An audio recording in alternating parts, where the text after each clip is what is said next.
heart. This episode of Capes and Lunatics is brought to you by Tweaked Audio. Get awesome headphones, go to tweakedaudio.com and use the coupon code Southgate to get 30% off, free shipping, and a lifetime warranty. Or you can get there through the link on our website, southgatemediagroup.com. Recording has started. Hello and welcome once again to Super Connectivity. I am your host, Charlie, the Professor Esser, and with me as always is the blue-eyed bomber of the Burger Pits, Phil Perich. and joining us for a special occasion, the lovely lady from Florida. Little Hellfire, y'all. It's not even a 69 episode. Gotcha! And, as always, my skinny, rich, and handsome young friend. So true. It's Mod. You threw me off. That's right, Charlie Esser travels with a handsome young boy. He's my ward. Don't get me to it. Let me just say, for all of you out there who think, oh, he calls me a skinny, rich friend, ironically, Exhibit A. Sorry. When Exhibit A. you said he was a handsome man on the last episode of Jessica, A.K.A. Jones Cast, you weren't lying. He is a handsome man. He is, like, objectively handsome. See, I make the joke that the shirt really shows off my abs. His shirt is hiding his. Okay? He is a beautiful, beautiful boy. Is my Maz Manzoor. Sleep with one eye open tonight. Oh, you're too I'm just saying. Live from Pittsburgh, it's Super Connectivity. Anyway, but speaking of off-color phrases and things that worry you among beloved hosts, we have just unraveled what may have been a hidden secret that Seinfeld was trying to tell us for years, but he didn't know how. Do we know what the name of that episode was? I'll look it up. Keep talking. Seinfeld. It's the Merv Griffin. Yeah, the Merv Griffin episode. Seinfeld drugs a woman just so he can play with her toys. Her toys. Yeah, and it's like this is before anyone really was talking about Cosby. Were there any other Cosby references on the show? On that episode, I mean, he loved maybe Cosby. there was like a colorful sweater. Oh, you'll never guess the title of this one. What? Oh, The Seinfeld episode, The Merv Griffin Show. Yeah, the Merv Griffin. Oh, the Merv Griffin show. Yeah.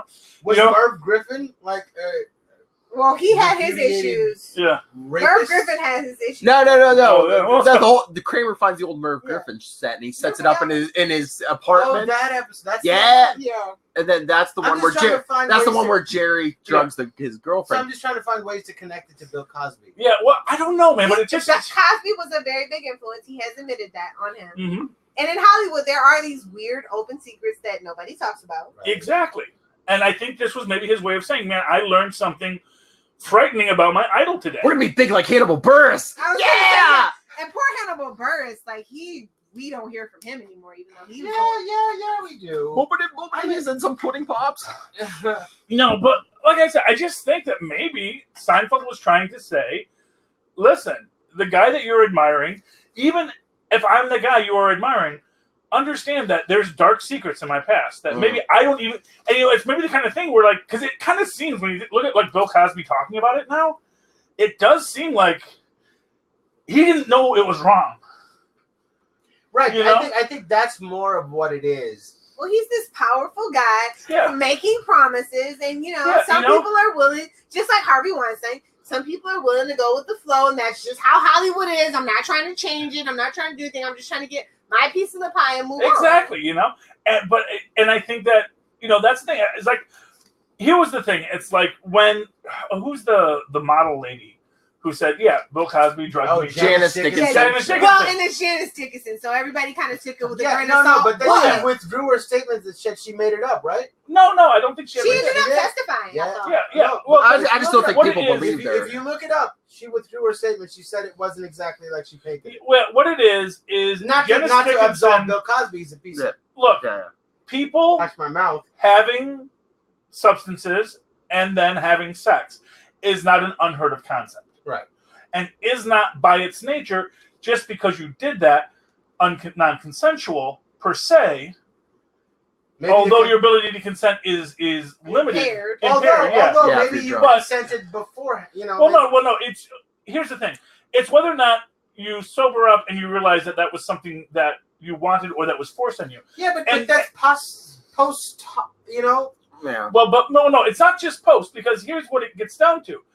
Essentially, you can be. Here's what it says. There have been times that I have imbibed. People have imbibed. I woke up the next day. Everyone was happy. Because we imbibed and we had some nice times, and the next day was just the next day. But I can see that if you're a person who does this a lot, there are going to be times when people are like, I never consented to this. Right. I got drunk, but there was nothing of this going on. And for a guy like Cosby, there's not enough people telling him, like... because of that power dynamic. Yeah, like Kramer does on the Merv Griffin show. Hey, you can't talk about that in this show.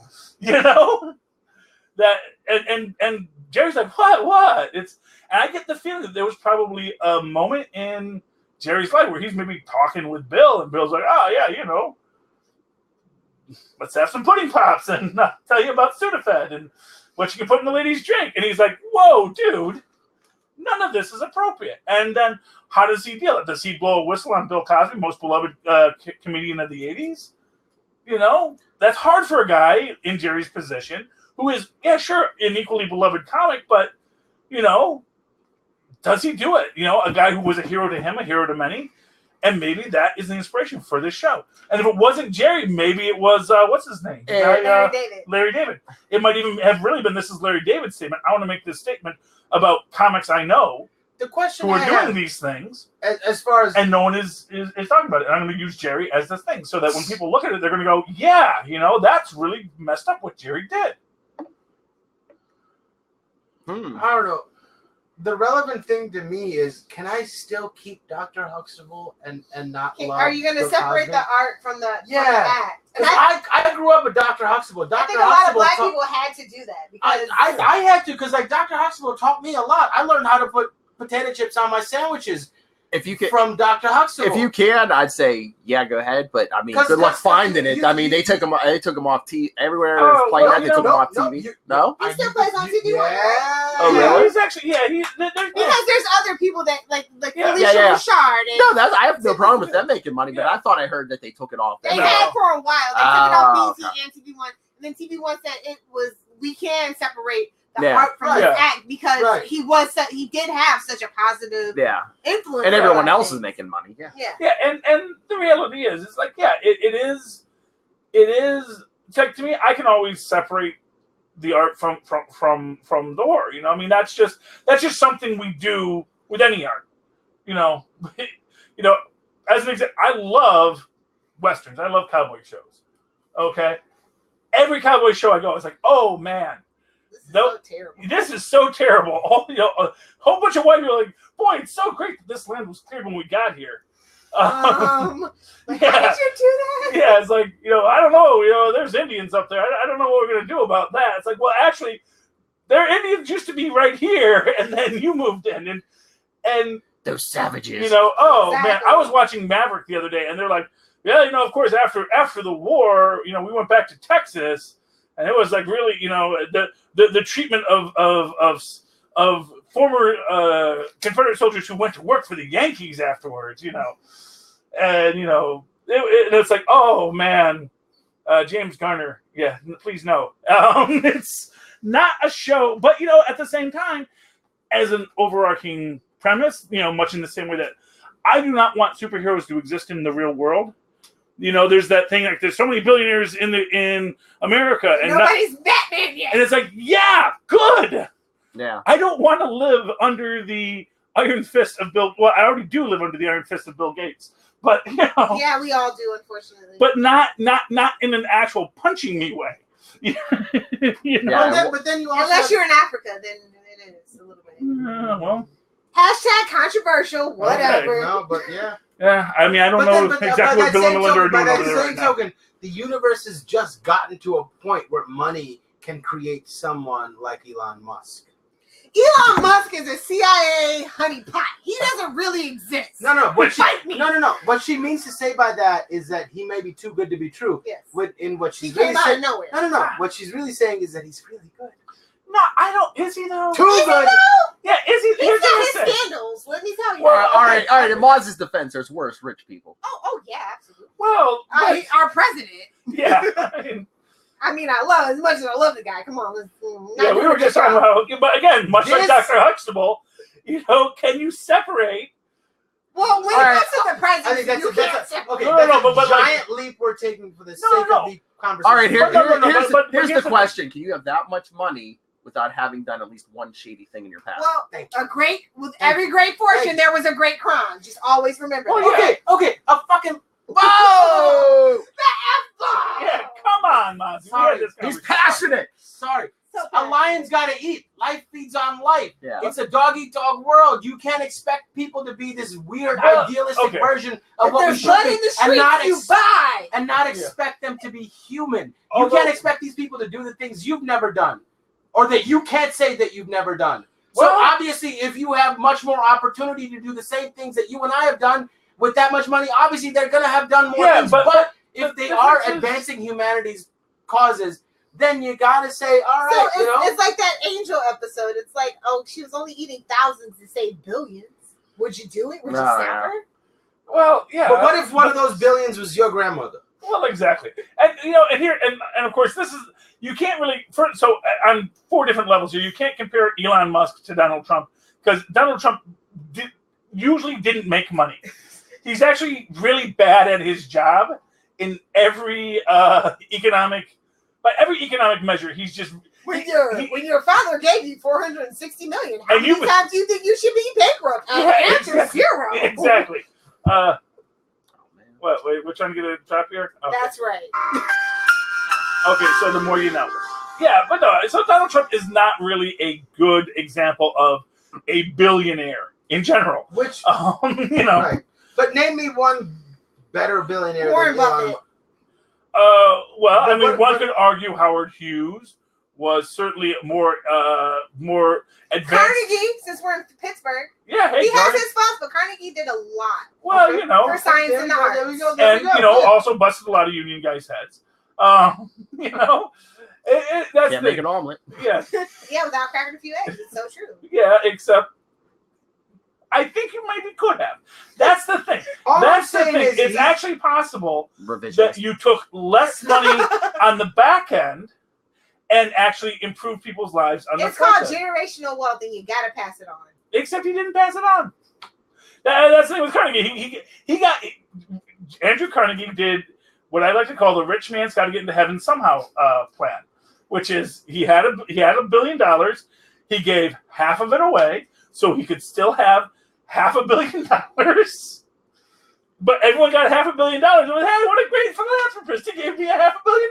It's like, yeah, he kept $500 million and he killed your grandfather to get it. Excuse me, I thought we were going to talk about She-Hulk. Oh yeah, okay. Giantess. Moving on to giant women. Okay, so So are you talking like in like a hentai way, or like what are we talking about? Okay, so there's a lot of giant women in the news. Most popular right now, I have to say, is She-Hulk. Lesser so are the Diamonds and the various other fusions of the Steven Universe, which I would like to get to, although Lilith hasn't seen the new Spinell movie. And you can spoil me, I don't mind. Okay, because Spinell is great. And really, as I've said from the beginning, the very first episode of Steven Universe, Steven shouts out at Cookie Cat, I didn't know you were evil the whole time.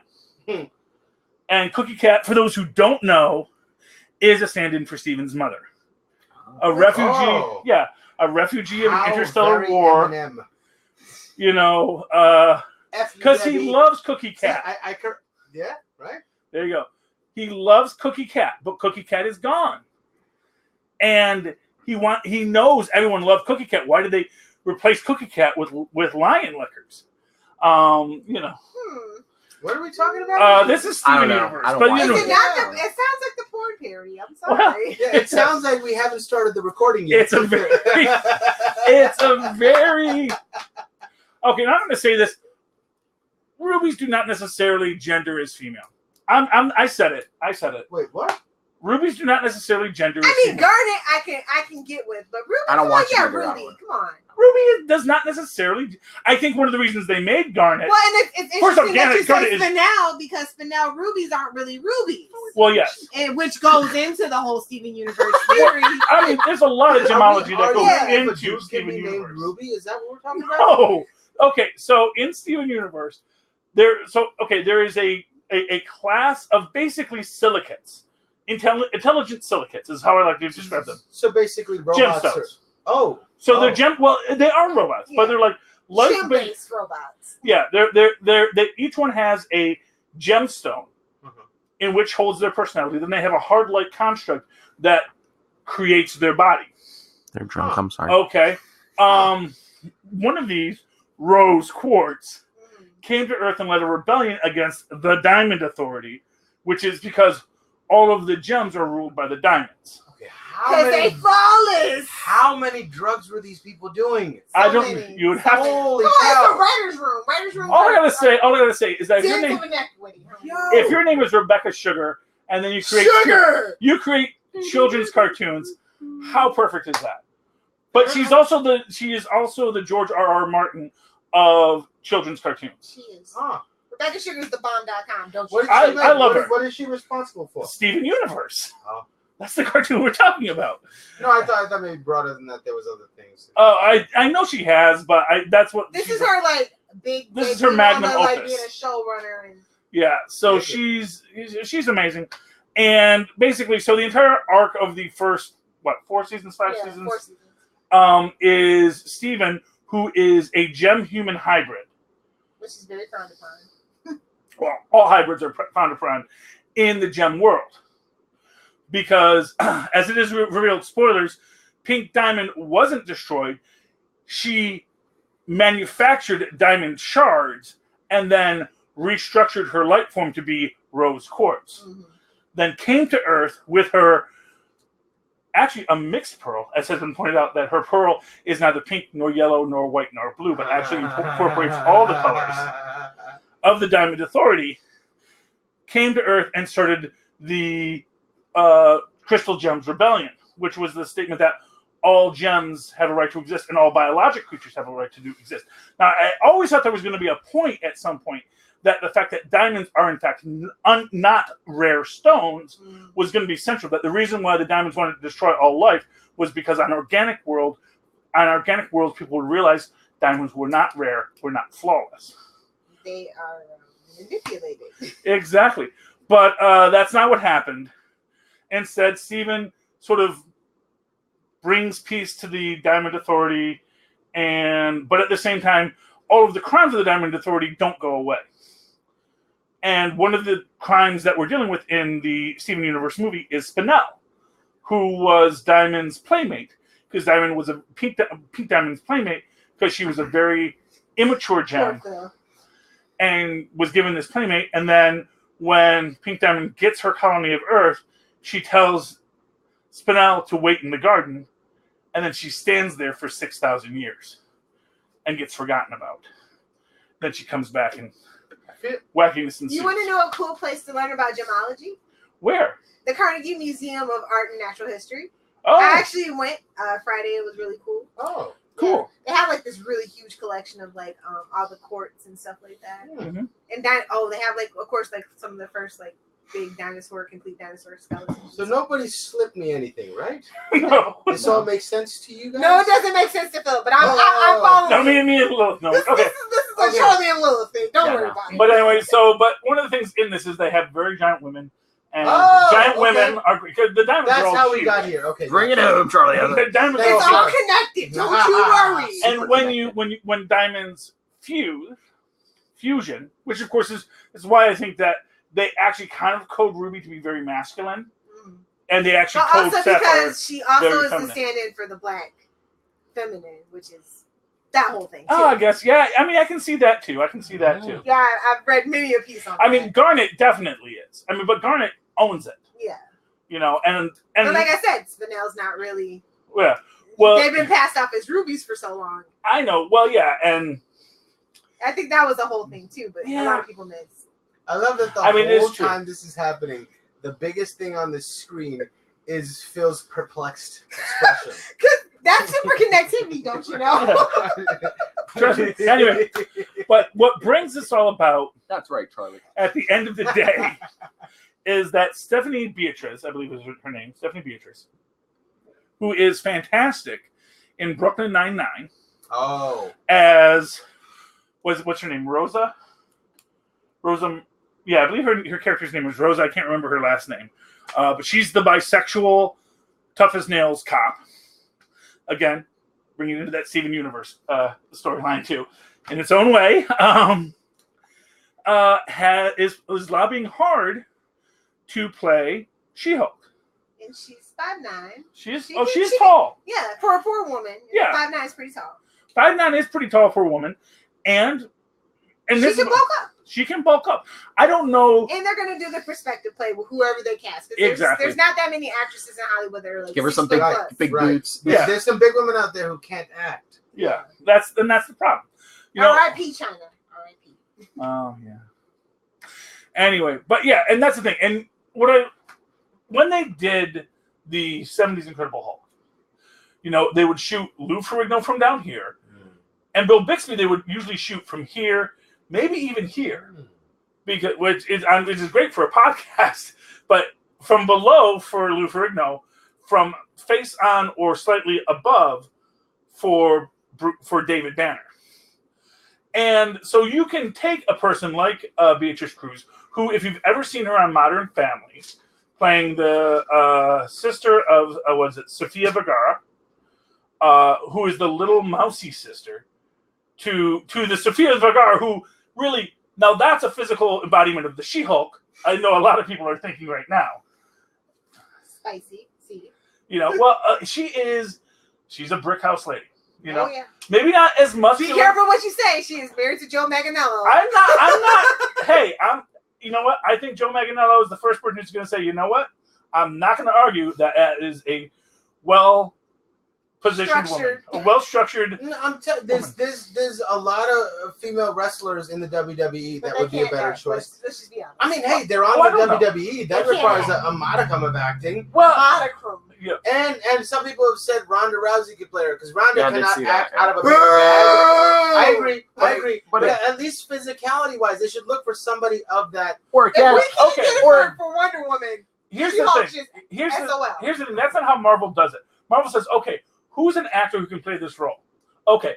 Make it work. Yeah, no. Go send that person to the gym. Tell them we're going to pay them $1 million to get in shape. Yeah, I guess my problem. Tell Chris Pratt he gets $1 million to put down the donuts and lift up some. My problem is he just stopped drinking beer and started working out a little bit. Right. No, but my problem is I guess my perception of how this will all play out is being tainted by DC. Even though she did a great job as Wonder Woman. Are you just mad because Gal Gadot's boobs aren't big or what? No. It's because that was all the thing. He was saying she's too thin. Yeah, he said she doesn't have the guts. She wasn't muscular enough to be an Amazon. I mean, if you're gonna say an Amazon, and that's why they had all the Amazons be, the way they were to match. And that's why that's why they all had to learn Gail's accent. Yeah, I was gonna say that's why the accent on the island was Israeli. Like, okay, so I guess we all have to talk because when they and they actually had to redub all that. Yeah, they did. Yeah, redub that because people would be the woman who plays. You mean her aunt? No, her aunt, the Madam President in House of Cards. Oh yeah, no, that was her. What's that? Oh yeah. Was that Hippolyta? It was her Princess Buttercup. Whatever it was. Oh yeah, Carrie Robin Wright Penn. Robin Wright Penn. But she's still married to. No, she's not still married to him actually. So but whatever, Robin Wright. But she brought a certain physicality to that role that I think they could have mirrored in her role. Yeah. Not to say that she didn't kill it, and I thought she was the best part of the movie. Maybe the best part of the DCEU. Yeah. Aside from maybe the first Superman movie, Man of Steel, which was incredible. Okay. Tyler would love you. Yes, I thought that movie was amazing. I thought that movie was moving and real. And Mom is such a sweet summer child. I was gonna say that Maz Mansour seducing all the kids. There's a reason I brought Maz into the family. Now just bring it home with Nightwing and you got Phil in your pocket. I wish we had something to go on for Nightwing in some sort of cinematic universe. That'd be nice. Okay, all right, yeah. Well, but that's like Maz has won me over. He didn't. Right. Maz is lovable. He's great. Yeah, now you guys just talked me out of what I was trying to say. Oh, I'm sorry. But I mean, unlike Wonder Woman with She-Hulk, I mean, you could do like a Bixby Ferrigno. You could have two people playing both sides. Too. Yeah, no, I'm just saying, find somebody that can bring that physicality. Yeah, make it believable when they right. But the problem is, according to what Charlie's telling me, She-Hulk is not. She requires acting chops. She requires somebody that can speak and emote. Yeah. So they do. It's a hard line to walk, but you gotta walk it if you're gonna choose to walk it. Honestly, I feel like it's gonna be Ally McBeal superhero. Well, but not played by Ally McBeal. No. Like a legal. She means like story-wise. Yeah, I mean, I think that's the genre they're gonna go. Well, we don't, and that. Although that's they got the real question. Portia de Rossi to do it. Old Portia de Rossi from back in the day. Yeah, so you can't get what Portia? Wait, that's wait. No, the white hair. Ellen's wife. Oh, Ellen's wife. Yeah, well, that's very much. She's very tall too. Yeah, so and actually still looks pretty good today too. So quite frankly, that's an option. Because we don't know how old they're going to be playing She-Hulk. Right. 25-ish. Let's just be honest. Fresh out of law school. Oh, but it's Marvel. Yes, that's what they're doing. Okay. Oh, it's crazy to think about it now. That's the other thing. They're going to probably be looking for. That's the other thing. They're probably going to be looking for somebody younger, so because they can take it for years. Yeah. Except you got to remember that this is a character that has to have been best cousin friends with Bruce Banner. But are they going to ignore that? They could easily ignore that. They could, but it's. I don't know. Especially with the relationship in the Hulk in the MCU, I think they will probably ignore that. Here's what I'm going to say. And I've made this prediction before.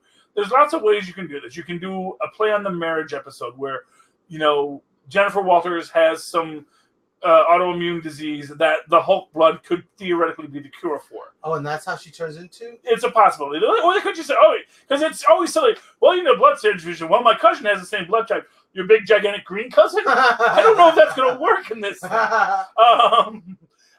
we also have the stockpiled Hulk blood that they have in Shield, Hydra, whatever's left. Get that out. What, the Hulk blood? Yeah. Oh, no. Banner took it. And in the comics, he was human when he did it. Yeah, he did it. Banner did it himself. Oh, yeah, okay. and then Stearns in this story, in the Marvel Cinematic Universe story, just sort of somehow was able to make the blood replicate itself because cells. We're not getting Ruffalo, so Rick Jones is going to run in with a vial of blood. Yeah. Whoops! And just Joe, they call me Joe Fix It. Anyway, Jolene Fix It. Yes, but exactly how we do it. So, but that's a big issue there. Now, one of the ways they can do that is they can say we want to recreate a Hulk, and sort of like what they did at the end of season 1 of Luke Cage, where they say we don't that the genetic factor in this person may have been why they got to be the Hulk, or Luke Cage got to be Power Man, and everybody else just dies horribly. Mm-hmm. So the idea being, well, who's a relative of his that we can somehow experiment on? He says, well, he does have this cousin who shares a lot of DNA. Might even make her like a half sister or something, like they did with in Luke Cage, and experiment on her in some way. In which case, that wasting disease becomes a great way to sneak the blood into her. Okay. Oh, that's the kids. They're alive. Oh, good. Okay. It's. Sorry, Mrs. Esser. Stay calm, CYS. Oh no, I see Ray covering Lilith. Yes. What's that? Okay, they're over here. And drunk. Yeah. Oh, and Tristan made tier 100 in Fortnite. Hey! Yes! He's gonna get that $3 million next year. Yeah. Nice. Let's go, baby. Let's go. Okay, so Tristan's That's how I get my week in Vegas every year. Yes. Anyway, we're all riding on Tristan's coattails. There we go, man. He's going places. He's typing right now. But so I do think, because I think that you have to have someone that can be both Jennifer Walters and. My name is Tristan.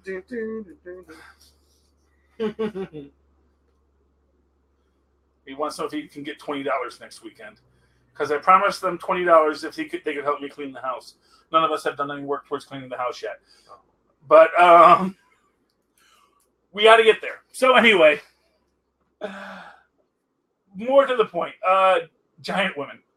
This is the giant women episode. Yes. it would be nice to have an actual giant woman be Jen Walters, because you can always reverse it for the Jen Walters. So you know Tyra Banks is 6 foot and she has some acting chops. Ooh, Tyra Banks. Is she 6 foot? Yeah, she's 6 no. foot. Oh yeah, she's tall. She's That's right. 5'11". Okay, Yeah, fine. I met her in person. She's tiny. Really? Yeah, it was a long time ago. It was at a movie theater in the city. We were going to see a movie. Oh, because I thought when she was on the Fresh Prince, wasn't She was as tall as Will Smith. I thought she was. I don't know. Maybe when I ran into her, she was in a movie. No, Will Smith's a tall man. And me and my girlfriend walked in there, and we met her, and she gave her a hug, and I thought she was super tiny. Like super tiny for a model, or just super tiny? I don't know, but that's just the impression I got, that she was way tinier than I thought she was. Because you build her up as like this giant statue. Well, yeah, but that's what they do, and that's how you make. Well, if you have that perception, most people have that perception of her. Yeah, exactly. That's the thing. That's what they did with Lou Ferrigno. They made him 8 feet tall, and what they did was they had every time Jack McGee walk in and says, "Why, that creature's 8 feet tall. He must have lifted this thing that weighs 5,000 pounds. You can imagine how large this creature must have been." A young Naomi Campbell. Ooh, that would be a perfect choice for a She-Hulk. Too bad she's like 50. I know. Yeah, but She's still hot. She can still for do sure. it. Or Don't like, make any mistakes. For sure. Maybe their big thing, like we were talking about last night, maybe they need some like a relative unknown. A young Gabrielle Reese. You remember Gabby Reese, the volleyball player? She's married to Hamilton. Okay, yeah. We can't do that either. I know, but I'm saying somebody that looks like that. Yeah. Well, you know, but somebody call the U.S. volleyball. No, at Disney, they're probably looking for like a established actor, though. Well, yeah, and that, but not necessarily. Well, no, but no, and remember, this is the MCU, and here's another thing: this is also She-Hulk, who is a character with a history of comedy chops. Oh, really? True, and a little bit of fourth breaking as well. That's right. Ray brings up a good point. Did you see who else's name they were throwing out? Oh, who's that? Rosario Dawson. Hard pass on that one. Yeah, Claire from all those Netflix. Yeah, I could see her bulking up and. Really, she's tiny. She's only like 5'7". Yeah. No, but I met her in Hell's Kitchen once. She actually lives in Hell's Kitchen. Yeah. And I saw her getting sushi at Go Sushi, and she's got the physicality. I think if she bulked up, I think she could pull it off. Yeah, and again, it's like I said. Plus, she can do her own stunts too. You know, from working with what's his face, Robert Rodriguez. Oh yeah. Quentin Tarantino. As we know, as we've said many times on the show, Tom Cruise, 5'7". 5'6" on a good day. Hang him off an airplane, you can't tell. But yeah, exactly. It's like you shoot him from the right angle. He is 6'9", easy. Oh no, he's 6 foot easy. Let's not get carried away. You know, but yeah, for your benefit, is, he said 6'9". Yeah.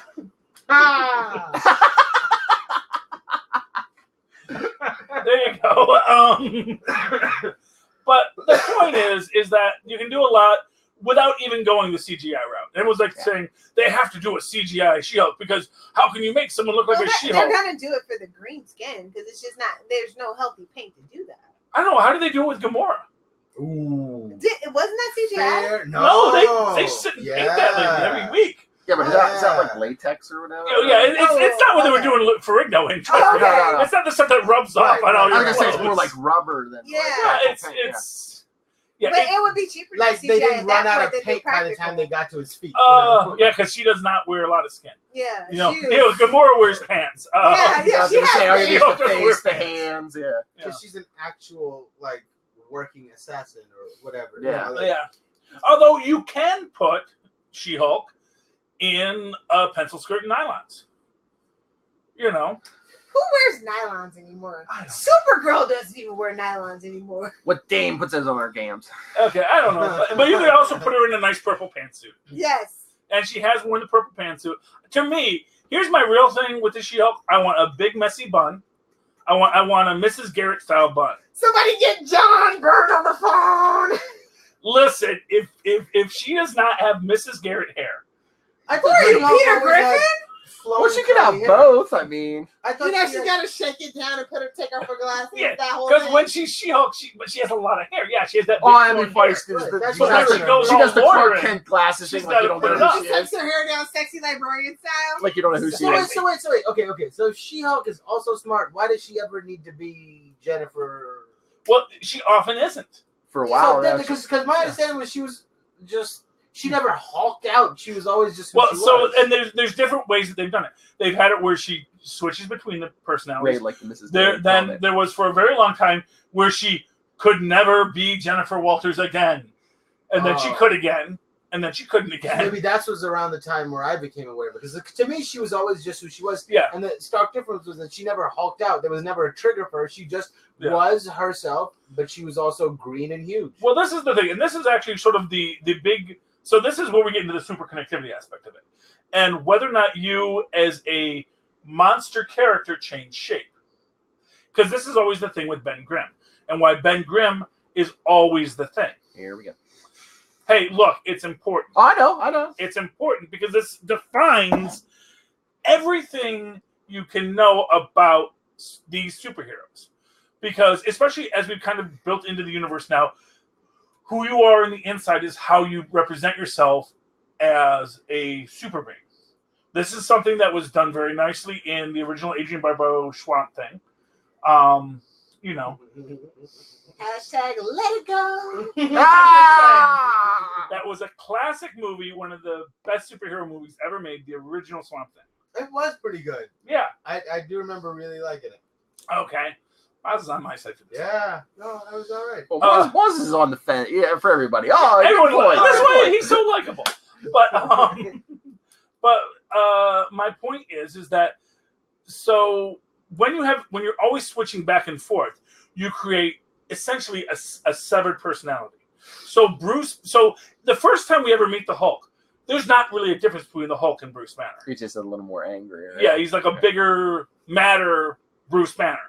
And he even mentions in his first comic when he's fighting the Gremlin, like, oh, for many people, this would be very difficult. But I am also, not only am I the Hulk, but I'm also Bruce Banner, the world's smartest man, you know. Makes a whole... Reed Richards would like to have a word with you, sir. Yeah, so would Tony Stark. You know, well, actually... And Tony Stark can just go Reed Richards... I mean, I'm just saying, he's the one that figured out the time... Yeah, but in a universe without a Reed Richards. But anyway. Exactly. And also... Because Reed Richards got himself caught in the quantum realm. No. Yeah. Anyway, but the point is... And he's been there for 50 years. Nerdy trash talk. Anyway. The point is that actually Fitzsimmons actually figured it out the season before. But, you know. But that's not part of regular... That actually is the regular MCU. Don't care what you say. No, but that's what you saw on your Disney Plus preview that, the TV shows are in a separate box category from the Marvel Cinematic Universe. They said it was the MCU when it first came out. That's why anybody ever bothered to freaking watch it. I know, but that's marketing, and now they're saying it's not. No, they've never said that. Feige has never said it's not. They've always said... Can we bookmark this last 5 minutes and revisit this 3 years from now? Feige me, nerds. Feige. But... Feige! Feige you. And a new drop is born. You're cool. Feige you, I'm out. Feige you. So, but here's the thing. So that's Bruce Banner, but that was Bruce Banner's thing. Then he sort of starts to dissociate himself from the Hulk because he turns back human and he's like, oh, that couldn't have been me. I'm not the Hulk. The Hulk is the monster. Then the Hulk starts becoming, Hulk smash me dumb character. And he's like that for a while. Then you have various other times where it's like, if I could only put the Hulk's brain in Banner's body, yada, yada, yada, yada. Professor Hulk? Yeah, they did it like 6 times. They did that in the 70s, and that's why we love Amadeus Show. I'm just saying. Amadeus Show is awesome. Totally awesome. Totally, he's a totally awesome Hulk. Hashtag Agents of Atlas. Yes, it's a good book. But the whole thing is the reason why Ben Grimm can't be ever human again is because when he starts to separate himself, he doesn't want to become like Banner. But he also can't walk away from that power, that feeling of being a superhero. Not only because he likes being strong, but he also knows to give up great power is to sacrifice responsibility. To say, I'm just a normal human. I can't deal with this. And he's too good of a man to walk away from the power when he knows he could help. Right. So he doesn't. Now they have this whole thing where he can become human for 1 day a year. Oh, what? Yeah, because basically... Magic potion. He built up karma, hon. No, or what is it it is... a weird astrology thing? No, it's Magic actually a potion. placebo. Thank God. Well, this is my theory. This is my fan theory. That the Future Foundation, because they wanted to help Ben, because they knew Reed Richards could never cure him of being the Thing, the Future Foundation figured out, it was always a psychological block, which was established in the 80s, because he didn't want to become human because he was afraid Alicia wouldn't love him anymore. But that had nothing to do with it. That was just Reed not understanding real human dynamics, which is typical for Reed. Yeah, because it's Reed. And for what it's worth, Reed has never called himself the smartest man in the world. He's actually vehemently said, okay, whatever. I just do what I do. Yeah. He doesn't care. He's like, I don't know, am I the smartest guy in the world? That's not that's a question. I'm just making my pimple cream to get this money. I need the money, man. I just do what he does. I just do my mad sex and cheddar, keep my family in the penthouse. Anyway. Reed Richards rap. Yes. But the Future Foundation realized, okay, so we know if he becomes human, it's going to cause this dissociation, because we even saw that the last time he could transform back and forth, and he sort of went on this weird acid trip where like all of these like thing pods sprung off of him, and some were evil and some were good, and he had to fight them. It was all crazy, mind-bendy stuff, and Reed says, well, we never thought about what happens to the Thing when you turn back Ben Grimm and maybe doesn't like being ignored or yada, yada, yada. He said, well, then I'll just have to stay the Thing forever then. So actually, arguably, he's actually been able to change back since then. He just chose not to, but that's a whole other bag of hammers. So what the Future Foundation figured out was, we'll give him a potion, basically a placebo, and we'll say, this will turn you human, but only for like 1 day a year or 1 week a year or whatever. It's a week, isn't it? Yeah, I think it's a week. For 1 week. Oh, that's nice. And now every time he gets his 1 week, something happens. He can't really enjoy it. Yeah, like this year the Hulk showed up. Yeah, it's crazy. But we actually got to see Alicia be super manipulative, because she is the new puppet master, because the Hulk took care of the old one at the end of that issue. No. And she's still got that radioactive clay. That's all canon now. And we also saw that basically the Thing can beat the heck out of the Hulk can one punch him just by saying, I gotta do what I gotta do. And punches the Hulk into next week and then falls over. And then what happens? Well, and then he becomes the Thing. Obviously, he can't hurt the Hulk. No, he knocks him out. Knocks him out clean cold. Actually, probably killed the Hulk. And then... He regenerated back to being alive, or what? Yeah, basically. Well, that's the thing. Is like once you kill the Hulk, because you can now kill the Hulk. Is it like, okay? And then he comes back the next night, because he comes back to life. It just is what it is. Because like apparently the Hulk can't be killed, or like no matter who's fighting him, he just gets madder and yada. No. Well, right now with the Hulk, the ultimate MacGuffin, like. Well, so right now what the idea is that you can kill the Hulk, but because now he can walk back. He comes back to life after you kill him. So, like, if you kill Banner, right? That's the only way to do it. No. Now that's even not. Then it wouldn't. No, because then when the sun goes down, he comes back to life as the Hulk. Because he's come back. He's come back from the dead too many times now, and now he can't like die permanently. Is the idea. So even if you decapitate Banner, yeah, he'll just grow another head when the sun goes down. Yeah, they're doing like a big horror thing right now. Yeah. Oh man, that makes me wonder if they're going to do that.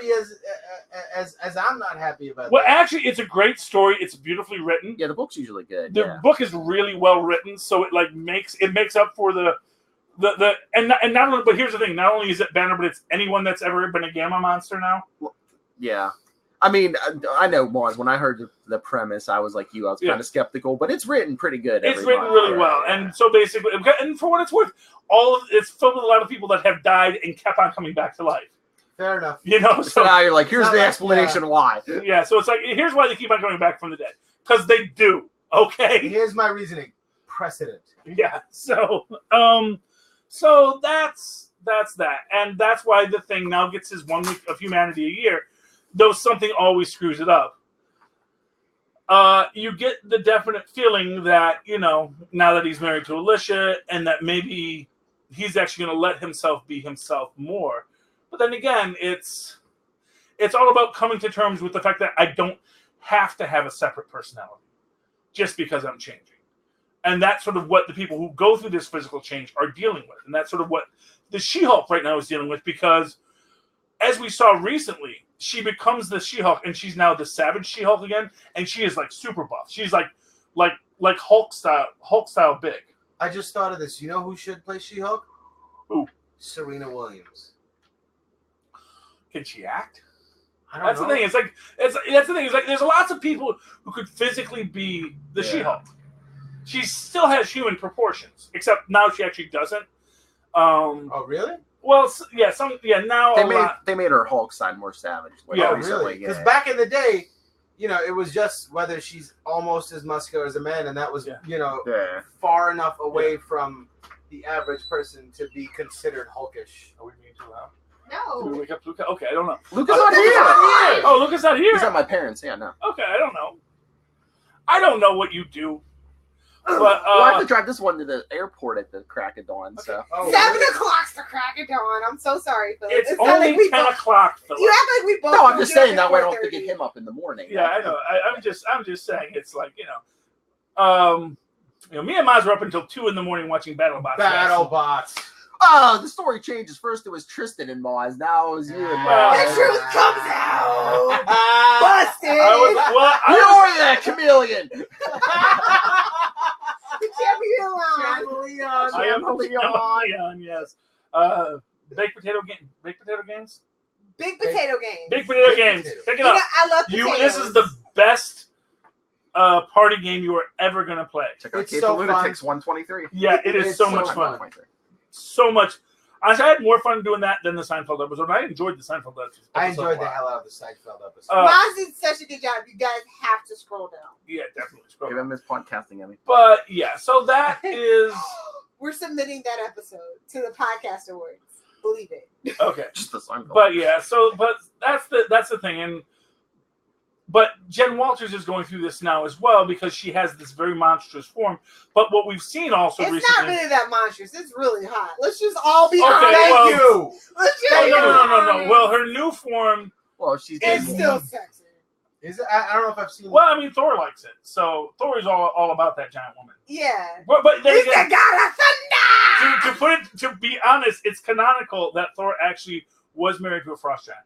Oh. If you actually me and Thor can have a couple of beers. Yeah. Oh, yeah. He's the opposite of Maz. He loves those huge women.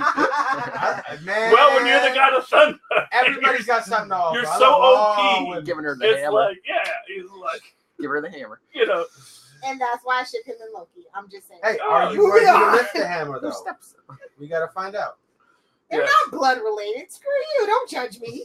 Well, we don't know. Well, actually, it depends on how you read it. Because my fan theory that Loki is actually Freya's real son. Yeah, Thor is actually the adopted one. no. Freya's his mom? Well, okay, so in Marvel Comics, in the comic books, Thor is the child of Gaia and Odin. Okay. Loki is the son of Laufey, the frost giant, when he had captured Freya. And no one ever mentions where Loki comes from. They never mention Loki's mother. And we see really how tight Freya, especially the way they're writing it now, how tight Freya and Loki are. And it's like, wait, so you were captured by Laufey, you were held for a while, Odin comes in, kills Laufey, frees you, finds this little blue kid, and you bring him back to Asgard to raise him as your son. At the same time when you're off finagling with Gaia. Okay. There's a lot of dots here. We can get we can tie them together. It's kind of like Jon Snow. Yeah. It's a little Jon Snow. R plus L equals J. I'm so bummed it didn't actually. Wait, what does that mean? What does that mean? Rhaegar plus Lyanna equals Jon. Yes. Book fans rock. We knew that from day one. I never read the books. Yeah. I don't blame you. They're not finished. George R.R. Martin, if you're watching, please finish these books before I die. And finish them properly so we can forget that last season. Well, now, for what it's worth, you can say this. Don't do it. You can say this, that basically Because George's like, well, now I know what not to do. Okay, fair enough. Yeah, you like, found okay. a silver lining that I It's like, okay, so that didn't work. Yes. Because he gave them like some broad outlines Yes. about what he might have, and he might have wanted to do something similar. It's like, oh, I actually like the play ending. well. I just don't like the execution. Yeah. I actually see. They didn't have to throw Danny under the bus. No, if I ever have a daughter, her name is Khaleesi. Wait, but if they were going to at least give that character the time to Well, evolve, that is Dumb saying, and Dumber's fault. all I am saying That is, is though, what was that city that they burned at the end called again? King's Landing. King's Landing. All those people had it coming. I know, but I'm gonna go straight. She could have went straight to Cersei though. That's I'm gonna go straight Iron Rand here and say all the people on that train. I understand. They all had it coming when that train but went off the tracks. They don't get their money back. I bought hook, line, and sinker the pitch she was pitching, saying that she was there to free people, saying that she took pride in being that person. I believe. But if the people of King's Landing are the people oppressing everyone, but they weren't. They're not. She knew it was Cersei. Exactly, and she knew that. It was such Cersei a in her damn wine glass. But if they're if they're the ones it's like this. But so they weren't. They just got their sept and blew up. Like Cersei was a war queen. Like she needed to be tried for war crimes. You know who they were? They were the people who lived in King's Landing were the people who lived in North Korea. She let them in as a meat. Or were they the people that first off saying, "Oh, Cersei." When it's been her family ruling this town for how long? They got no benefits of it. The people with Freebot. They were hostages. Yeah. Well, they were hostages inside those city walls. You know, okay. Let me give you an example. You're a homeless person in America. Now, you obviously aren't part of the horrors that America has perpetrated on the world. But do you benefit? Would you rather be a homeless person in America or a homeless person in South Sudan? Well, I agree. No, there's something. There's this argument there that, in the same way that hey, I'm just a guy. I drive my car to work every morning. At the same time, killing this planet. The real question isn't that. The real question is a character. Straw man. Right. Straw man. Right. Okay.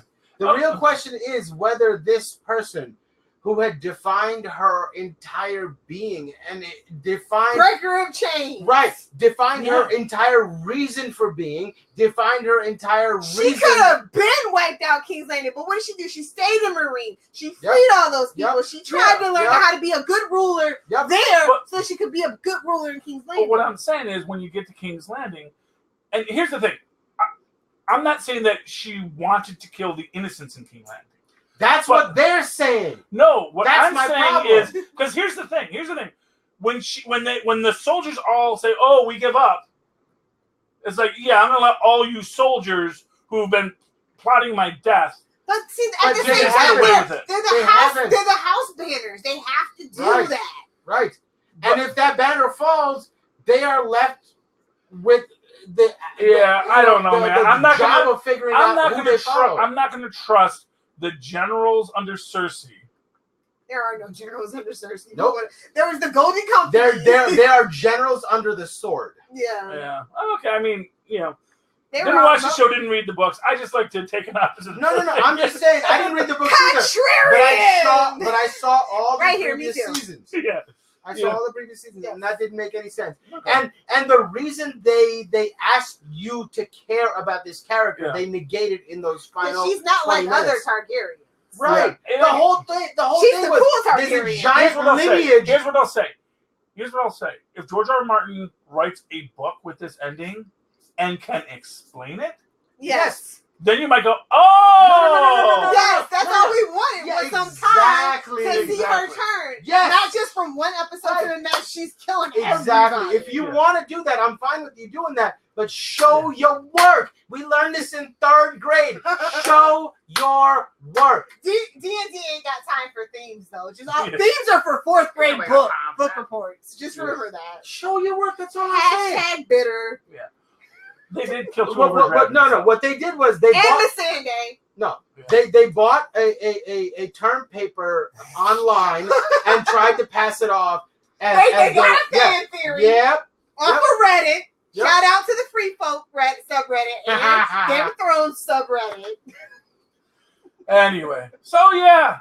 poor thing can't get his freaking thesis about giant women out. Oh no, I've been talking giant women this whole time. I love the giant women. Can we talk some comics real quick? Oh yeah, let's talk the history of the Marvel Universe. Oh yes, that's all, y'all. Okay.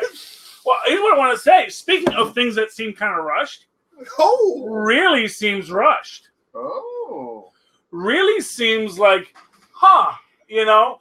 And here's what I'll say. Here's the thing: the history of the Marvel Universe very much is a book of two minds. It wants to be Marvel Saga, and is in the back half of the book exactly Marvel Saga. It is exactly what you would read if you read Marvel Saga as a kid, like I did, voraciously. It is exactly what it is. It is, here's a panel from the book. Here's what happened in the book. Here's another panel. This is how this connects to this panel.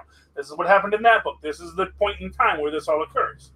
But then we have it played as a bedtime story Galactus is telling to omnipotent Franklin. At the end of the universe. At the end of the universe. And, actually, I think, Galactus throws Franklin a little shade. Like, yeah, then you were born.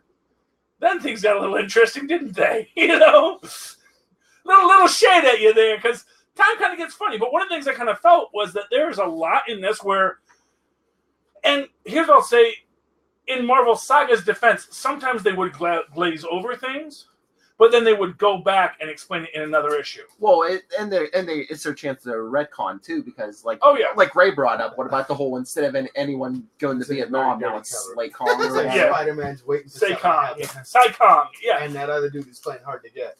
And I think we get the origin of Spider-Man in this. All right, I'm just saying. Okay, they're gonna have their own conversation. No, sorry. I guess I don't want. I mean, we can't have this. We can't participate, so we're just gonna talk to ourselves. Talk over you. I don't know. What are they talking about? I don't know. But hey, I certainly don't want the spotlight off of me for 5 minutes. No, I'm going to make sure that we're both talking. No. You totally called me correctly because I didn't know how to contribute, and I felt uncomfortable and needed to do something with my hands. That was a metaphor for my mouth. Crazy. Yeah. Juan doesn't want to know what to do with his hands or his mouth. No, he was right. That's all I was saying. Yeah, you're absolutely right. I apologize. Think about something like do something with my hands. Think about something with my leg, but do something with my hands. Sir, you can't do that here. This podcast is rated PG. 13. Did you say PD? PG. Anyway, no, but so I mean, maybe we're gonna go like next episode appears to be all Spider-Man all the time. So I think we're gonna get all the stuff that was glazed over about Spider-Man, and the next book was that, and here's the entire Spider-Verse. Sort of played out. Oh boy, because that is a twisted web. How do you do? I know. Excuse the pun. That is a twisted web in the Spider-Verse. Yeah. Oh, but speaking of Spider-Verse, did you see the first episode of Superior Spider-Man this week? I saw the one. I didn't watch this one yet. But last week they were like, "Oh, where's Peter at? Peter's missing." Yeah. This is where Peter is. Yeah, he told me, he's like, they're doing Superior Spider-Man. Oh, it's great. It's great. Is that a new cartoon? It's not new. They have this new Spider-Man universe cartoon that's kind of in our post-Franklinized Marvel universe, where Miles Morales and Peter are like friends now. Yeah, they're at the same age. Yeah. Actually, in this one, they're actually like. Are really, they? Like really? They go to school together. Not in the Franklin universe, but in this one, they go to Verizon High together. That's a dangerous idea. Well, it's closer to what the actual Ultimate Universe was. And Gwen's there too. Yeah. Nice. And now she got spider powers. She had her spider powers back when they were fighting. Who was that? They were fighting the Tinkerer and Scorpion. I might have to actually catch up on that. Do not freaking Spider-Verse the freaking Scorpion. Yes, we all. I think that's something everything. No, he was a guy in a suit on the car on this. No, but like they're taking away his legs. Oh yeah. No, it's like the whole. First off, if you lose your legs in a universe with robot legs, you don't intentionally get spider legs. I don't. Spider legs. You don't make it so you can't pass through a normal door. That's not a choice you make. No matter how BA it looks, you don't make that choice. He got some junk in the trunk. So I have no lower half, so I will make myself as much of a monster as possible, rather than simply having a well-constructed pair of legs. Maybe he's trying to play big in France. Who knows? I don't know, but it's like this. I have no problem with the Scorpion being Hispanic, even talking only Spanish in the scene. It's like, sure, why not? Whatever. Make him a gang member, sure, whatever. Yeah. Don't turn him into a half robot man. That's not who the Scorpion is. Yeah, I know. You know, he's not Deathlock. Okay, you want to do a Deathlock story? Do a Deathlock story. It's a great storyline, great characters. Do they have the right sit down? Yeah, they own. First off, in the cartoons, they can do everyone. Are you serious? Yeah, that's how they have a Spider-Man cartoon. They have the rights to him in cartoons. It's just the okay. live action movies. Really? Wow. Sony had to get the rights from Marvel to do Spider-Verse. Well, I think that's why it was that weird form of animation too. Technically. Oh, maybe, yeah. It was like rotoscoping, technically, kind of, sort of. It wasn't sort of. traditional like computer. But that's the truth. Like Marvel never gave up their TV rights. That's why they can do the What If episodes with Spider-Man. Well, yeah, I don't know what all the rules and laws are with all of that stuff. Because from whatever that they're gonna do, like one of the What If episodes with Spider-Man in it. Well, yeah, I think they said they're gonna do one on like each movie or whatever. Right. And it's, and not for nothing, and that's where we're gonna see Uncle Ben get shot. Oh, maybe. That's where we're gonna get that backstory, because that's the one they're gonna do. They're gonna do. Oh, yeah. Do you guys really care about it that much that it needs to Uncle Ben is a necessity. I am sorry. It's like in every other media, he mentions Uncle Ben. All of a sudden, he doesn't mention Uncle Ben. Because Tony Stark. But the way it was pitched to me was the same reason I was upset that they had to kill Martha Wayne again. And you know. But I mean, here's what I'm gonna say. Well, that's what I'm saying. That's the one thing. That's the one thing. It's that responsibility. But that's the one thing Batman Superman did right. They did it for like 2 minutes in the beginning to. But did we even need that? And it was even in a movie that I really, really love. The fact that the gun gets caught in it and the pearls go everywhere. It's so on the nose. Did we really oh, come on. Here's the somebody's first Batman movie. What it is they wanted. Who's first Batman? Some 12-year-old. Some 12-year-old. Yeah. But here's what I'm going to say, okay? All right. What they did something actually, which is actually kind of nice in its own way, which is they're not reliving their pain. Yes. They both know, essentially, they both know how much it would hurt for Peter to ever mention Ben to May. Right. And Peter knows how much that would hurt May, and May knows how much it would hurt Peter. Right. If they ever actually address the elephant in the room. And now we can go back and say, and here's kind of why. Okay, here's who this guy was, and here's why we don't speak his name. And I really feel like they needed that in the movie because everybody was waiting on it. No, but I think that's what makes it more realistic. If it really was real, if this did really happen to him, he wouldn't talk about it all the time. But they could have at least been like, I wish Ben was here to help you tie your tie. No, like, that's the only thing that I think really should have been. That's the big. But you know what? And not for nothing. To put it kind of arguing over whether one line was there or not. This takes place when we first meet Spider-Man. This is probably a year after Ben has died, and he's been actively Spider-Man-ing on YouTube for a while. So they've kind of grieved Ben, right? And they may not be in that position to, especially unless it's like for example, just saying, "Oh, Ben would help you tie your tie." That's something you say when you're going to Ben's funeral. That's not something you say when when the next year he's going to prom. Right. It's like, Ben would have tied a tie. Right. It's like, that's like almost petty. It's like, why would you bring that up? I'm going to the prom. Only for the benefit of like a for those nerds. Uncle Ben is his raison d'etre. Well, it really is. But we know that. But do we need to have it? They didn't mention it at all, though. No, but wouldn't a real person do just that? But the thing is, he doesn't say, my Uncle Ben taught me. Right. He says, well, when you have the power to solve things and you don't, it's kind of your fault. Yeah. Right. It's implied. Which is, and that's why you don't. That's how real people talk. That's why you. But it's a comic book movie. It's not real people. Well, but they have to. Now, look, okay. Every comic book person has to be real enough that you want to hear their story. True. For example, and Uncle Ben is like the most ginormous. That's why you're all upset that this fictional character went and sent her dragons to people. That's why Uncle Ben is Mephisto. No, I'm tired of it. I'm tired of it. Yeah.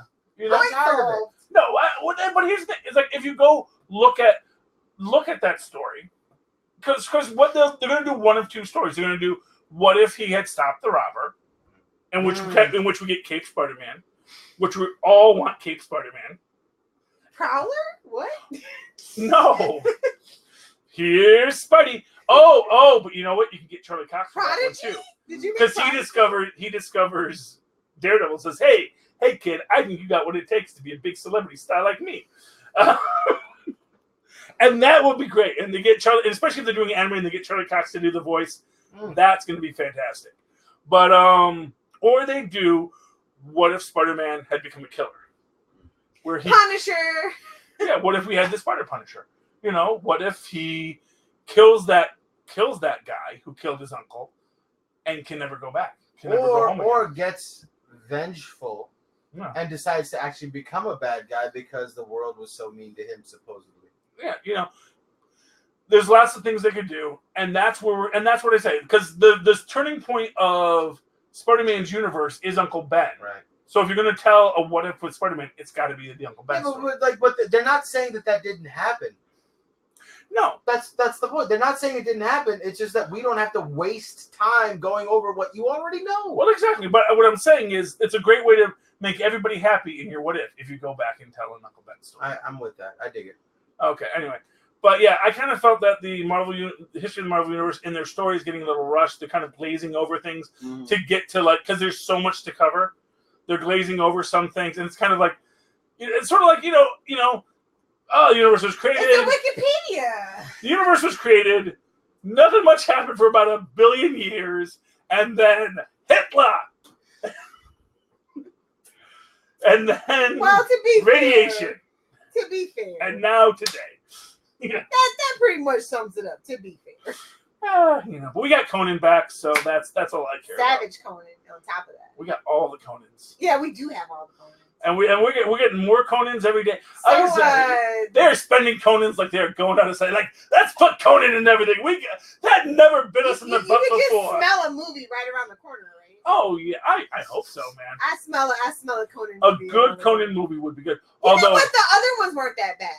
Yeah. I mean, Grace Jones. I'm not saying that any of them were bad. I'm actually just saying another good Conan movie would be fantastic. Yeah, we need it. 2022 needs it. The last one I was a little not as good. Yeah.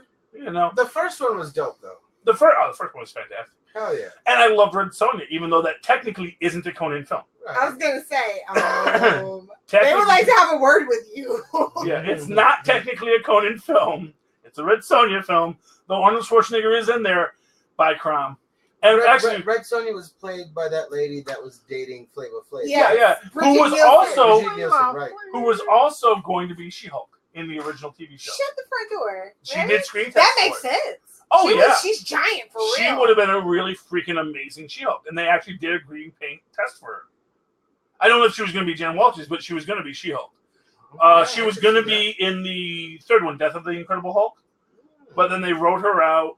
She's problematic. That might have been why they actually even wrote out the Black Widow character. So you know what? Let's just kill him at the end, and we're going to call this the last one. And then although Bixby was going to come back for a fourth one, but then he died. Yeah. Oh jeez. Yeah. Well, it happens to all actors eventually. They die. It happens to everybody eventually. What happened? But they were actually talking about, Except for me, because I'm gonna join. I'm gonna be a cyborg. I'm gonna put my brain in. Let's be honest. Are you doing the Elon Musk Neuralink thing? Oh yeah. Hell yeah! It's just hell yeah! After all the kinks get worked out. For real. Or I wanted to talk comics. Let's segue. Did you read House of X #5? Hell yeah, I did. They revealed what yes, I'm was up with the X-Men crawling out of them pods in the very first because obviously it was obvious. Obvious plot point was obvious. Basically, with the power of 5 different mutants, they can basically regrow or clone new bodies, and then Xavier just plugs everyone's minds back. But are they the same? Do they have the same soul? They don't have the That's same not how this works. That's not how any of this works. Well, that's not how Octavius. But honestly, when it comes to X-Men, that is kind of how it works. Yeah, because I guess he basically that's why he's wearing that Cerebro. I guess he backs up everyone's brains every so often. Okay. Oh wow! But basically, what it is you just create this, and not for nothing. That is literally the exact same thing that the Wizard does every week. Oh yeah. That is literally that's why we have a Bentley 23 because he's had 22 other clones who have died repeatedly, but Bentley just has himself on backup. It's what Doc Ock does, which is why Doc Ock isn't Doc Ock anymore. He's actually Peter Parker who thinks he's Dr. Octopus. So what? Yeah. What? That's pretty much basically what Superior Spider-Man is about. Yeah, because he basically, the original idea is, and they actually are touching on that in the current one, because in the cartoon one, he keeps on having all of Parker's memories. Wow. And he's like, why are all of these flashes of his past? Because that's kind of the original one. He was in Peter Parker's body. Now he's in like a new clone body. We all know how those clone bodies work. But again, it was a copy of a copy of a copy. Well, it's half Parker, half Otto Octavius. Yeah, but it's also a body. Wait a minute, they're doing Superboy? Yeah, kind of. Yeah, he is Connor Kent. But what he actually is, but the idea is that essentially in the original one, Otto Octavius is dying.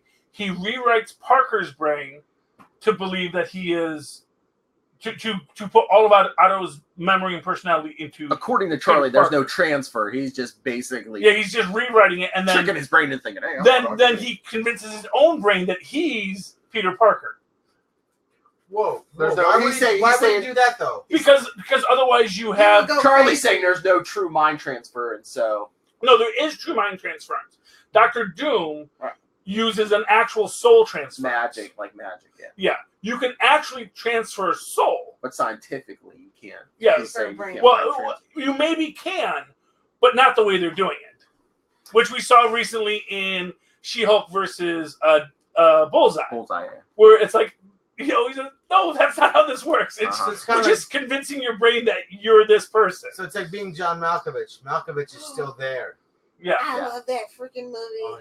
But and the thing, but that's something that they're touching on in the new Superior Spider-Man cartoon, because as he's coming back, because yes, he thinks he's Dr. Otto Octavius, but all of Parker's memories are coming back. Yeah. And meanwhile, like I said, this is the program of Otto Octavius's brain. It's a computer program. So is Octavius also having he's former?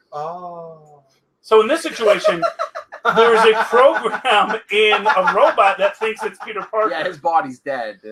And there's the program that was in that body, in that robot, that thought it was Otto Octavius, is now a program running on Peter Parker's brain. Oh, Jesus. Good Lord. And now that program is going to get re-downloaded out of it in the end and going to build himself a new clone body to put his brain into. So everything will be all right. Yeah. But essentially the brain pattern that is the Superior Spider-Man is actually Peter Parker's brain rewritten to think that it is Otto Octavius. Maz, all the great villains are on at least their second or third body. Lex. At least. Yeah. But like I said, and when you get into this concept of clones having souls, it creates this idea that of course they do. Why wouldn't they? Do twins have souls? You love Ben Riley. I don't know. No, but there's always an evil twin, so you tell me. You can't be evil without a soul. No, but I thought the lack of a soul makes them evil. No, it's a personal choice. Okay, Josh Whedon. Yeah, no. But does that mean that the moment we create a clone, it creates a soul? Well, God? Wait, isn't just every time you create a child, it has a. So if you can create a child that has a soul, you create a child. No. We create a child, and it's given a soul by the overlords or the overlord or whatever you want to say. And maybe that's the same process, is just like cold science. I mean, is there such a thing as a soul? Exactly. Here's what I'll say: if a soul is a thing, is it a consciousness or is it a life? If we have a soul, it's probably here, not here. Yeah. Or somewhere else altogether. It's right here. What do they say? We're just receivers. It's the 0.3 whatever percent that they can account for. Or it's 6 grams? Yeah, the 7 grams. Yeah, which is actually not actually true. Yeah. It's not actually true. But the idea is that a clone has a soul. Here's the thing. I think that if it's a human body, it must have a soul. Right, but didn't we create the term soul to describe something that already was? Well, if souls exist, sure. No, but it's just something we saw. We didn't know how to interpret it, so we called it a soul. Here's what Crom's. Here's what. All hail Crom. All hail Crom. Zoltan. Crom. Do you have a moment to talk about Crom, our Lord and disinterested Creator? The God of Nihilism. Frank Castle said, "Sign me up." Yeah, he's like, "Tell me more about this Crom." That's the next issue of Savage Avenger. That's going to be Conan and the Punisher. Conan and the Punisher, as Conan teaches them all of the ways that Crom really doesn't care about us. And it's like, okay, that's a God I can understand. He breathes life into us. That is what animates us. And then when we die, we exhale the last of what Crumb was. And then we're dead. And that's our story. And might as well have a good time, right? Well, it's eat, drink, and be merry, homies. Well, or just keep going because Steve, I'm doing what I'm doing. Doesn't mean I'm a bad person. Just means I'm going forward. I'm on the path. I am on. But yeah, that's that whole thing. I love the Conan and the Crom and they were just who's writing that again? Is that Savage Avengers? Yeah. I just read an interview with them, and he was like, "Yeah," and we were having the meeting, and said, and then if someone, of course, converts to Crom, right? It's like, "Oh yeah, of course, someone converts to Crom by the end of it." And there's like, "Well, Frank Castles is the obvious guy, but it could be Wolverine." I think we're going to get an entire cult of Crom by the end of it. I sent the link to it. I can't see Wolverine sort of following anybody to that level. No, isn't he too independent? Well, they must have so many cigars. Crom isn't your master.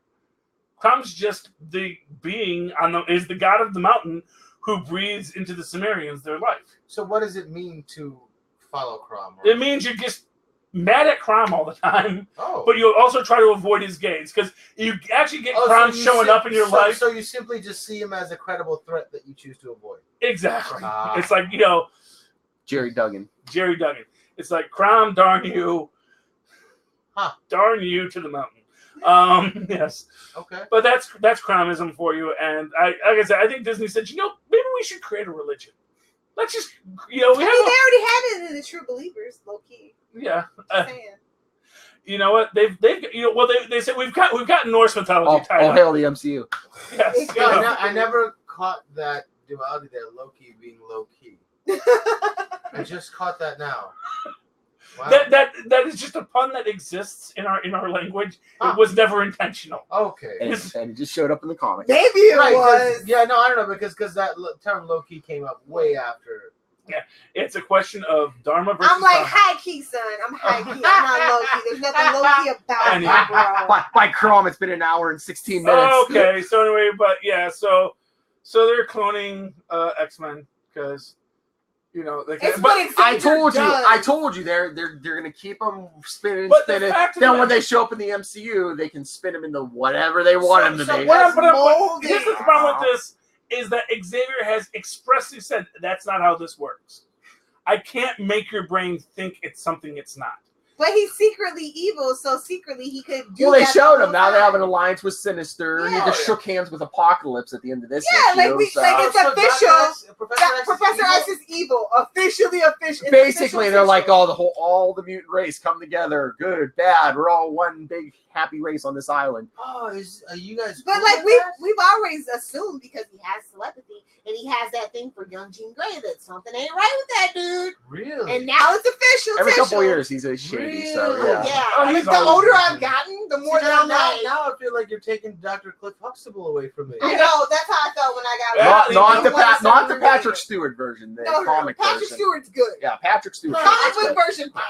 I'm talking about my first exposure to it was Saturday morning cartoon. He's fine too. Dr. X on the cartoons is fine too. Okay. Ian McKellen is actually the evil one. Yeah. Because he was the one messing with Jean Grey's mind. To begin with. Yeah. But he was Magneto, though. Was that Ian McKellen or what was the other one?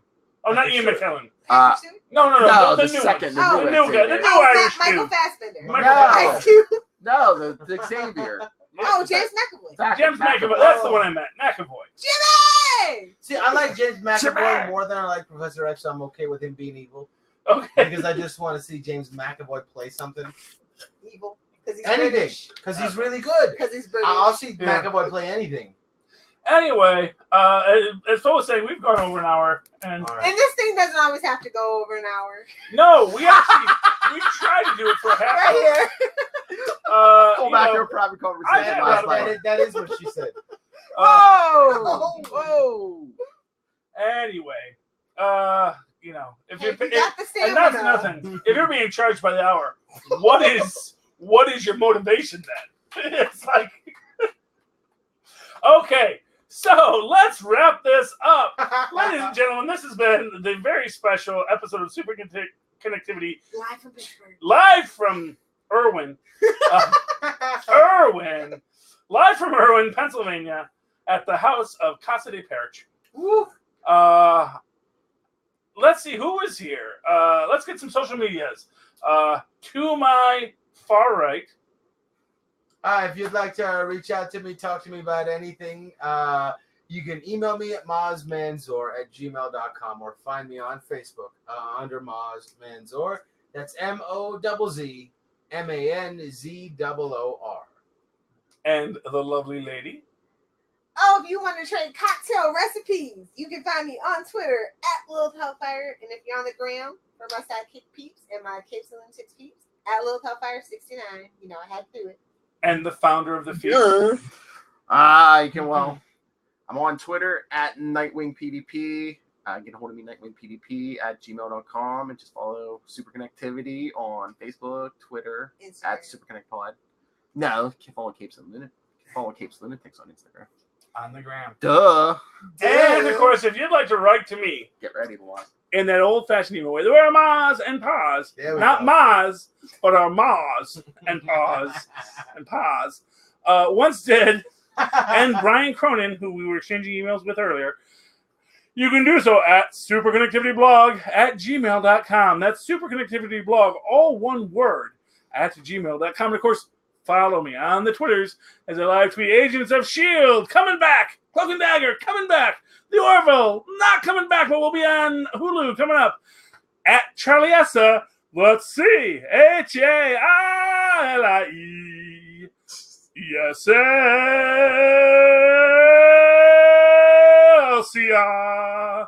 Look for the 2 E's in the middle. For quality. Bing. There you go. Thank you, ladies and gentlemen, for joining us once again for Super Connectivity. Please super connect with us again next week. Good night. I love Moz. He's just like in the Church of Esser over there. So you're singing, he's going, I feel it. I feel the spirit. I have seen the light. Great, but it is green. That's right. He's sharing a hotel room with Charlie Esser. We're all friends. I've done it before. It's not that. I didn't have his kids. Yeah. It was a fun time. A bunch of dudes farting up a storm, laughing it up. Battle Oh, well, Have a good night. All right. Battle bots. Yakos will do that to you.